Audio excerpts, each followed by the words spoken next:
রাশিদ, এই রাশিদ, বেরিয়ে আয় বাইরে। মডেল মশাই, আপনারা এত লোক আমাদের বাড়িতে কি ব্যাপার? লোকের মেয়ের বিয়ে ভেঙি শান্তিতে বাড়িতে বসে আছিস? ভাবছিস আমরা কেউ কিছু জানতে পারবো না? মডেল মশাই, আপনারা কি বলছেন? আমি তো কিছুই বুঝতে পারছি না। কিছু বুঝতে পারছো না? না, তোকে মোবাইল সাইতে দিচ্ছে, তুই মোবাইল সেরি দিয়ে দিবি? তুই সেই মোবাইলের ভিডিও দেখি আরেকজনকে বলি তুই কেন বি ভাঙলি? ওর কারণে যেহেতু মুশারফের মেয়ের বিয়ে ভেঙেছে, এই মেয়েকে এখন তোকেই বিয়ে করতে হবে। এটাই আমাদের পঞ্চগ্রামের মিটিং এর সিদ্ধান্ত। 5 দিনের মধ্যেই তোর সঙ্গে রিয়া মায়ের বিয়ে দিয়ে দেবো। এই চলো সবাই।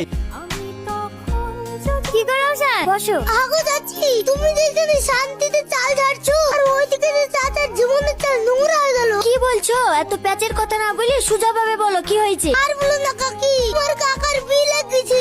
তুই কি বলছিস রোশন? আমার সাথে আজ 5 বছর থেকে প্রেম করছে আর এখন অন্য মেয়ের সঙ্গে বিয়ে করবে বলে আমি শুনে নেবো? থামো, আমি দেখছি ওর ঘাড়ে কটা মাথা। চাচার ঘাড়ে একটা মাথা গোছাচ্ছি, কিন্তু মরলদের মাথা মেলা। মরল গুলাই তো গন্ডগোল করেছি। চাচা বলে কার বিয়ে ভেঙে দিচ্ছে, তাহলে ওই মেয়ের সাথে বিয়ে দিয়ে দেবো বলছে মরলরা। এখন দেখো তুমি কি করবা। মরল বলে চাচা ওকে মুলুক পেয়েছে নাকি? আমি আজ 5 বছর ধরে প্রেম করছি আর ওর সঙ্গে অন্য মেয়ের বিয়ে দিয়ে দেবো বলে আমি শুনে নেবো? আমি আর শুনবো না। চাচি, তুমি যদি চাচাকে না হারাতে চাও তাহলে তাড়াতাড়ি চলো, আর নাহলে কাকার গলায় রিয়া মালা পরে দিবে। তোমার কাকার গলায় রিয়া মালা পরাবে না, তোমার কাকার গলায় আমি জুতোর মালা পরাবো। চলো, আমি কি দেখছি।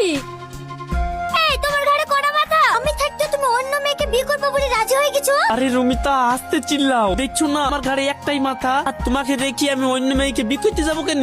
সত্যি বলছো তুমি? আমাকে ছেড়ে অন্য কাউকে বিয়ে করতে যাচ্ছ না তো? আরে না। আয় কাকা, তুমি সত্যি কথা বলো না। আরে রমিতা, আমি বিয়ে করতে যাইনি তো, ওই মডেলরা জোর করে বিয়ে দিয়ে দেবো তাই বলছে। ও আল্লাহ গো, আমার কি হলো গো? আমার সঙ্গে 5 বছর প্রেম করে বলছো অন্য মেয়ের সঙ্গে বিয়ে করবে গো? কি হলো মা, তুমি কাঁদছো কেন? আপনি জানেন না আমি আপনার হবু বেটার বউ। আপনার ছেলের সঙ্গে আমি 5টা বছর ধরে প্রেম করে আসছি। আল্লাহ গো, আপনার ছেলে এখন অন্য জায়গায় বিয়ে করবে বলছে। আপনি আর বিচার করেন। আরে আমার মার পা ধরছো কেন? ছাড়ো ছাড়ো ছাড়ো। আমি 5 হইতে পারবো না, 5 বছরের ব্যাপার। আর আমি বাড়ি ঘর ছেড়ে সব চলে এসেছি। আমার যাওয়ার কোনো জায়গা নেই, আমি এখন এখানেই থাকবো।